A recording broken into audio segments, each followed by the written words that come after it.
बापाचं स्वप्न पूर्ण करण्यासाठी एखादा मुलगा किती कष्ट घेऊ शकतो?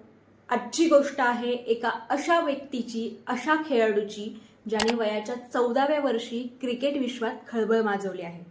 पण हा प्रवास वैभवचा नाही, तर त्याचे वडील संजय सूर्यवंशी यांचा आहे. मुंबईत हॉटेलमध्ये बाउन्सर ते शौचालय धुण्यापर्यंतची कामं त्यांनी केली. दिवसभरचा कामाचा थकवा असूनही मैदानात क्रिकेट बघण्याची जिद्द कमी झाली नाही. पुढे लग्नानंतर त्यांनी शेती केली, पण स्वप्न मात्र तेच होतं.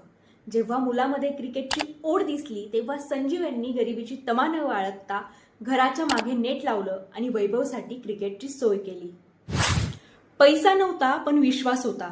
समिस्तीपूरच्या क्रिकेट अकॅडमीत जेव्हा वैभवने एंट्री घेतली, तेव्हा तिथे त्याने मोठ्या मुलांच्याही नाकीनऊ आणले. अवघ्या 13व्या वर्षी रणजित पदार्पण आणि ऑस्ट्रेलिया विरुद्ध 58 चेंडूत 104 धावा.